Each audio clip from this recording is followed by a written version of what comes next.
Hey, salut! Bienvenue chez moi, dans mon bureau.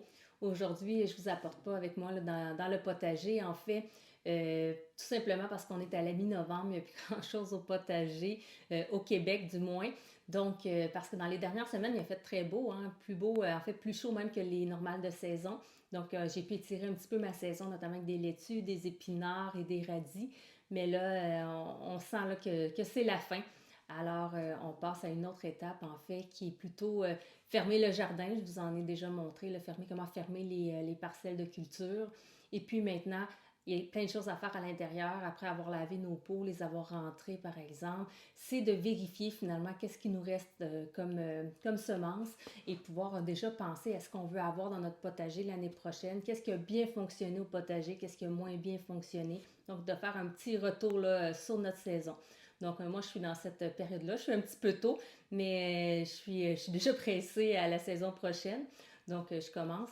Aujourd'hui, ce que je fais, c'est principalement de vérifier les semences que j'ai. J'en ai déjà commandé d'ailleurs. Là, je commande tôt parce que je me rends compte que quand j'attends au printemps, il ne reste plus grand-chose. Là, souvent, du moins les choix que moi je veux, ils sont épuisés. Donc, j'ai regardé, puis déjà, j'ai passé une commande. Alors, je vais vous montrer mes semences.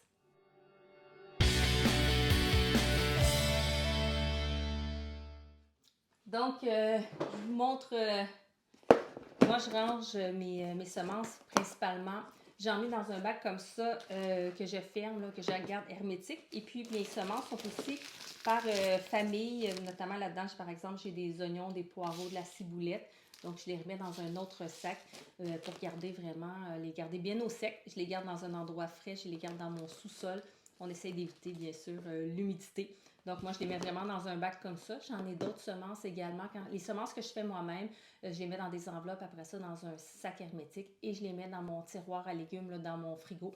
J'ai remarqué que ça fonctionnait très bien de cette façon-là. Donc, ça fait deux, trois, c'est la troisième année que je le fais. Vous le savez, je pense pour certains, ceux qui écoutent ma chaîne depuis longtemps, moi, en fait, je fais un potager depuis au moins 13 ans que j'ai mon potager, mais j'ai fait mes propres semences seulement depuis 3 ans. Donc, je pars de la semence depuis 3 ans. Avant, j'achetais mes plants en jardinerie. Donc, maintenant, je suis passionnée de plus en plus de jardinage et j'aime bien là, expérimenter puis faire tout moi-même. Donc, c'est comme ça que moi, je les conserve. Et puis, ça, c'est les semences que j'ai déjà achetées. Je vais vous montrer ça. J'avais envie d'essayer des nouvelles variétés cette année. Je ne sais pas si vous voyez, j'ai énormément de semences dans mon bac. Puis j'ai un petit potager, donc c'est sûr que j'en ai beaucoup trop, mais j'aime vraiment expérimenter, essayer de nouvelles choses. Donc c'est pourquoi là, je réessaye encore des choses nouvelles cette année. Habituellement, je commande au Québec là, mes semences chez les jardins de l'Écoumène et également semences ancestrales à ce moment-là que je commande en ligne. Et puis, je suis très satisfaite en fait des produits de ces deux semenciers. J'achète aussi des semences dans ma jardinerie près de chez moi. À ce moment-là, il y a différentes variétés, notamment de Perron également, qui tiennent dans ma jardinerie, puis d'autres marques. Là, je regarde pas trop quand je suis en jardinerie à ce moment-là, qu'est-ce que je commande. C'est sûr que je commande toujours, bien sûr, là, des semences qui sont biologiques. Donc, je vous montre, là, cette année, c'est la première fois que je vais essayer avec Terre Promise. C'est un semencier artisanal. Je pense qu'ils sont de Montréal, si je ne me trompe pas, ceux-là. J'ai pas l'adresse, mais je crois que c'est de Montréal, si je ne me trompe pas. Là, j'ai racheté de la coriandre, mais en fait, je ne sais pas trop pourquoi j'ai acheté de la coriandre, parce que j'ai plein de graines. Je pense que c'est une erreur, que je ne l'ai pas commandé, mais que c'est ça que j'ai reçu, parce que j'en ai de la coriandre. Donc, sinon, ce que j'ai acheté, c'est des haricots grimpants d'Arrois. Est-ce qu'on a la couleur dessus?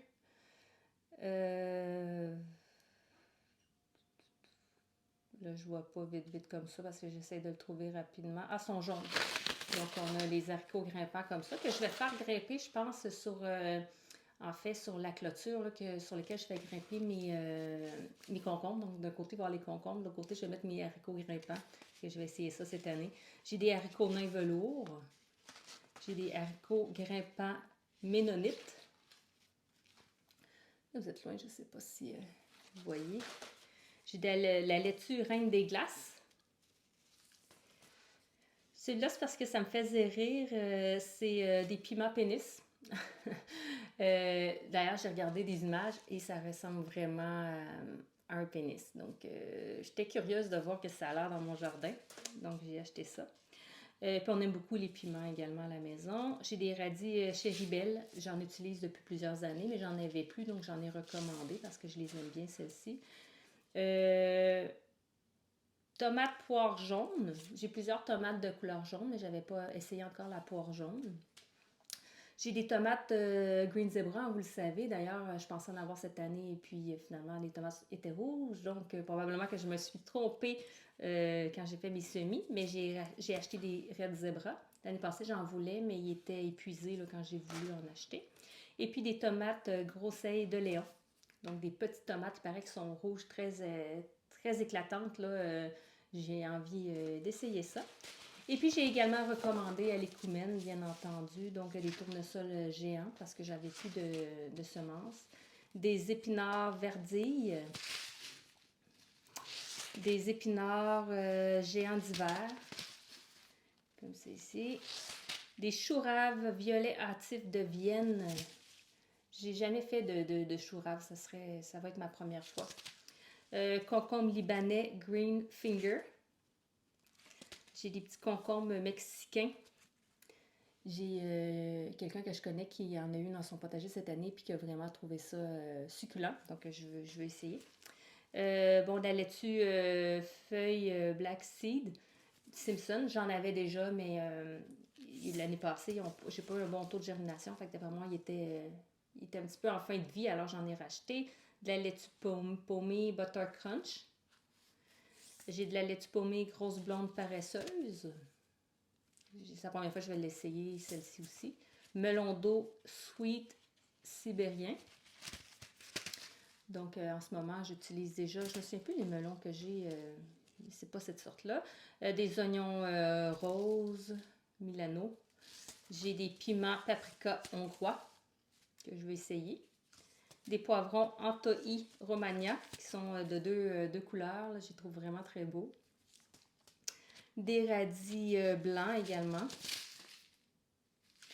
Des radis, je pense que c'est chinois, des shonkyo ou japonais. Je m'excuse si je me suis trompée. Des tomates cerises Gold Nugget. J'ai déjà essayé également au potager, là, j'en avais plus, j'en ai recommandé. Et j'en ai deux paquets, donc probablement que c'est une erreur de commande. Des tomates cerises Petit Moineau. Il paraît que c'est très productif, que c'est des petites tomates très productives, donc j'ai envie de les essayer. Des tomates cœur de bœuf, j'en avais déjà, mais ceux-là, c'est les tétons de Vénus. Et puis des tomates Oregon Spring également là, que j'ai envie d'essayer. J'ai vraiment beaucoup de variétés, donc je vais voir ce que je vais mettre. J'ai pas encore décidé ce que je vais mettre au potager l'année prochaine. Je vais commencer à faire mon plan là, prochainement là, pour voir ce que je vais y retrouver. À ce moment-là, je vais pouvoir savoir quelle quantité de semences, de semis en fait que je vais devoir faire pour pas en faire trop et avoir à en jeter non plus. Moi, j'aime pas ça vraiment. T'sais. On en fait plus, oui, pour être sûr d'en avoir suffisamment quand on va arriver au potager. Puis moi, j'en donne beaucoup là, à ma famille notamment. Mais j'aime pas en faire trop puis les jeter, honnêtement, ça me fait mal au cœur. Puis dans ce temps-là, j'ai tendance à agrandir encore plus ma surface pour être sûr de pouvoir les planter. Puis finalement, je respecte pas mon planning. Alors cette année, je vais vraiment me limiter là, dans mes semis. Alors, c'est ce que j'ai là, pour mes semis, mes nouvelles semences pour l'année prochaine. J'en ai plein d'autres aussi là, que je vais réutiliser. Quand ça sera le temps, là, ça va me faire plaisir de vous faire une vidéo. Je vais vous montrer, moi, comment je fais. En fait, je me fais un inventaire de mes semis. Alors, je vous mets devant mon ordinateur là, pour que vous puissiez voir là, mon inventaire, qu'est-ce que ça a l'air. Donc, voici mon inventaire des semences pour 2023. J'ai mis, en fait, tous les semences que j'avais déjà, puis j'ai rajouté celles que je vous ai montrées, là, que j'ai achetées cette année. Et puis, j'ai enlevé également, parce qu'il y en a que j'ai terminé cette année, donc je les ai enlevées de ma liste. Ce qui est intéressant comme ça avec un inventaire de semences, puis de l'avoir à jour, c'est qu'on n'a pas besoin toujours d'aller fouiller dans notre boîte, hein, quand on a beaucoup de semences à ce moment-là, pour aller voir ce qu'on a besoin d'acheter. Donc, on retrouve vraiment, c'est rapidement, on le retrouve facilement là-dedans. Donc, moi, j'ai divise par catégorie, comme vous voyez, mes aubergines, betteraves, carottes. Alors, je vais descendre le tout pour vous montrer un petit peu là, mon inventaire. Donc, j'ai différents types de betteraves, comme vous pouvez voir. J'ai de toutes les couleurs, rouge, jaune, aussi les chioggia qui sont deux couleurs, puis aussi des cylindres qui ont une autre forme, là, les cylindras forma nova. Carottes, j'en ai plusieurs sortes. J'aime bien avoir plusieurs sortes de carottes, en fait, que je vais à ce moment-là récolter à des moments différents. Il y en a des carottes que je vais préférer manger tendres, notamment les tenderloins, qui viennent très longues. Les enfants sont très impressionnés par la longueur. Ils adorent manger ces carottes. Et puis, j'ai un très bon taux de production là, pour les tenderloins. Je suis toujours très satisfaite. Bien sûr, quand on fait des carottes, ça prend une terre qui est très meuble, très profonde, notamment quand on a des carottes qui deviennent longues comme ça. Mais je les aime vraiment beaucoup. Puis par exemple, les champenois qui sont un petit peu moins longues, qui sont plus grosses, mais souvent je vais les laisser plus longtemps au potager, puis je vais plus les utiliser là, pour à ce moment-là les conserver ou les cuisiner. Donc, j'ai des carottes de toutes sortes de couleurs, des rouges, des mauves, des jaunes. J'ai pas encore essayé, sont nouvelles aussi, oui, je sais pas pourquoi je les avais pas là, mais les carottes Littlefinger aussi qui sont nouvelles, que c'est mes enfants qui ont choisi, en fait, sont tout petites, toutes mignonnes, alors j'ai hâte de voir ça l'année prochaine. Chou rave, des concombres, j'en ai plusieurs sortes. Moi, mes concombres, j'ai essayé les concombres anglais télégraphe cette année, je sais pas si c'est parce qu'ils étaient à l'extérieur, puis ça va mieux peut-être en serre, mais j'ai pas eu des très bons résultats, en fait, là, pour les télégraphes. Alors, j'ai été pas mal déçue. Ceux que j'ai des bons résultats, en fait, c'est comme les Marquette Moore ou concombre de table Bosch Slicer ou encore les cornichons. De toute façon, moi, j'adore les cornichons. Je les mange comme des concombres. Et puis, très, très satisfaite, puis une très bonne production. J'ai une très bonne production aussi de concombres suolong, vraiment impressionnant au niveau de la production. Je pense que c'est ceux qui ont produit le plus. Au niveau du goût, c'est pas mes préférés, notamment parce qu'il y a beaucoup de graines à l'intérieur, des relativement grosses graines. Donc, quand on n'aime pas, tu sais, comme manger beaucoup avec des concombres avec beaucoup de graines, mais c'est peut-être pas l'idéal. Par contre, pour le look, pour la production, honnêtement, je vais les refaire, là. Je trouve ça vraiment intéressant d'avoir des formes, des grosseurs différentes, des couleurs différentes au potager. Alors j'adore ça. J'ai différents types de courges et courgettes. J'ai plusieurs sortes d'épinards, fenouil. Des haricots, j'en ai vraiment beaucoup des haricots. J'aime vraiment beaucoup ça. Puis les haricots, on peut faire plus qu'un semis, en fait. On peut en faire, par exemple, moi, mes premiers, je les mets en début juin. Puis je vais en refaire en juillet ou en août, par exemple, pour une deuxième production. Pas trop tard parce que quand même, les haricots aiment beaucoup la chaleur. Donc, c'est pas des légumes d'automne non plus, là. La laitue, j'en ai plusieurs sortes. Celle qu'on voit pas, c'est mes feuilles rouges. Les feuilles rouges que je garde dans le bac de mon frigo et que j'avais pris dans un mesclun qui avait donné une laitue rouge. Et puis, j'ai vraiment aimé le goût et la production. Alors, j'ai conservé les graines. Je conserve les graines d'année en année et vraiment, je suis très satisfaite, mais je peux pas vous donner le nom parce que c'était dans le mesclun. J'ai du maïs, j'en ai jamais fait, ça prend beaucoup de place au potager, mais j'ai des graines si jamais je me décide cette année. J'ai différentes sortes de melons d'eau, Black Mountain et les melons jaunes un melon jaune que j'avais au camping, puis j'ai pris les graines, donc je sais pas c'est quoi la variété, mais que ça a bien produit. Et cette année, je vais essayer les sweets sibériennes.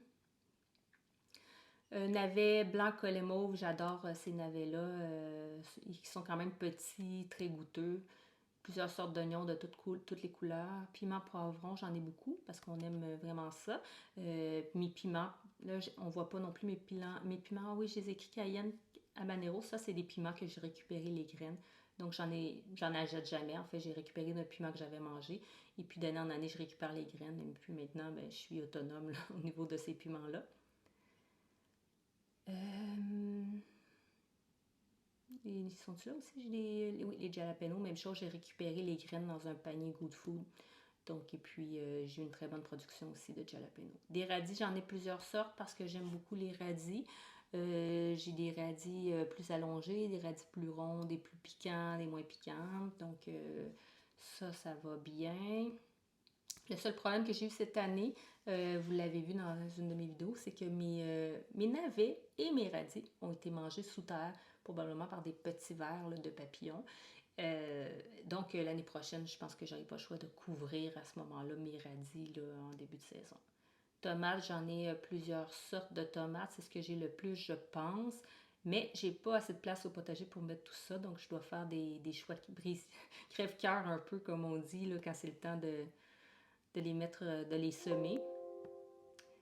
Donc ensuite, bon, des mélanges de semences qu'on m'a donné aussi, qu'il y a des concombres, carottes, haricots. Taux de germination validé, je me fais une section à part. C'est des graines que j'ai depuis plus longtemps. Et puis que d'année en année, je teste, là, voir si encore, là, ils sont... si ça germe encore. Puis comme les stupistes, l'année passée, j'en ai refait. Puis ça a bien fonctionné. Donc, c'est ça. C'est encore à valider. Plusieurs types de fines herbes, bien entendu, j'adore les fines herbes. Et des fleurs. Les fleurs, les rudbeckie, cette année, très satisfaite. D'ailleurs, là, si je ne les avais pas enlevées, je pense que j'en aurais encore au potager à la mi-novembre. Donc, vraiment, ça donne... C'est très beau. C'est des belles fleurs jaunes. Il y avait beaucoup d'insectes aussi dedans. Donc, ça, c'est parfait. Ça attire les pollinisateurs.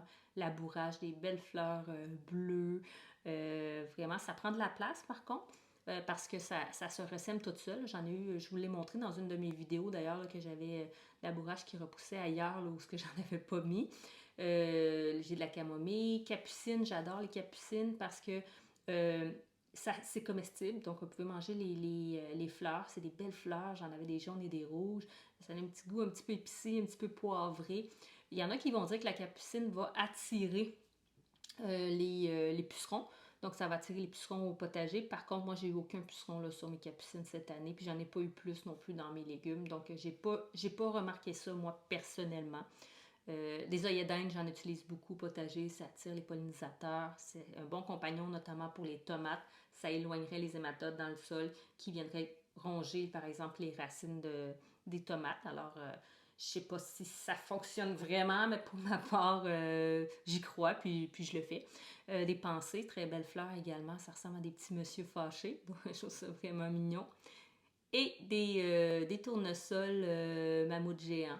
Cette année, j'en avais mis un au potager. Par contre, là, il y a les écureuils qui sont venus me le gruger, tout simplement, me le détruire.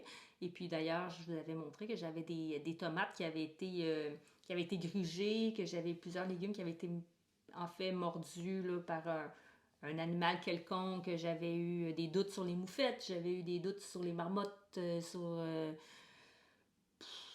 sur les oiseaux à la limite. Et finalement, je suis pas mal sûre que c'était des écureuils parce que je les ai vus de mes propres yeux. J'ai mis 2 citrouilles à l'extérieur pour l'Halloween et puis je les ai vus carrément manger, passer à travers de mes 2 citrouilles. Donc, j'ai trouvé mes coupables, je pense. Donc voilà pour l'inventaire des semences. Moi, je vous conseille vraiment de vous en créer un. C'est beaucoup plus simple comme ça, comme je vous dis, que vous n'avez pas toujours à fouiller dans vos semences. Donc on se fait un petit inventaire comme ça. Dans une prochaine vidéo, je vous montrerai un autre outil là, que j'utilise pour savoir qu'est-ce que j'ai semé en quelle quantité. Je vous l'ai montré dans une vidéo l'année dernière. Là, je vais vous le montrer cette année. Mais là, on est un petit peu tôt. Là. Je suis un petit peu en avance dans la saison.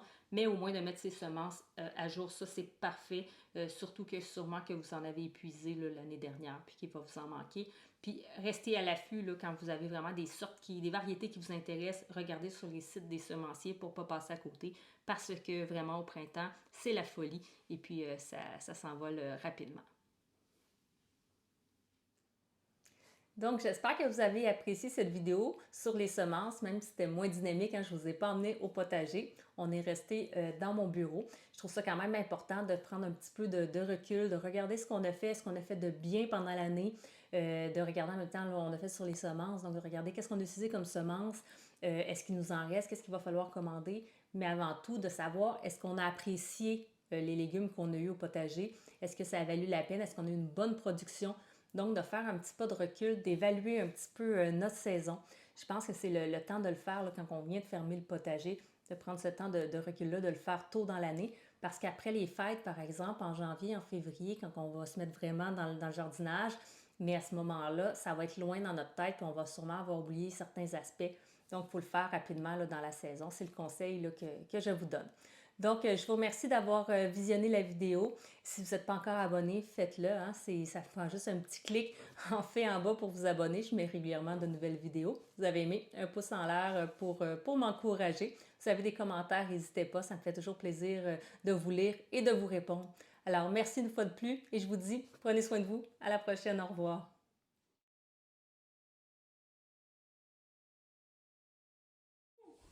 Oui. Ça va, toi?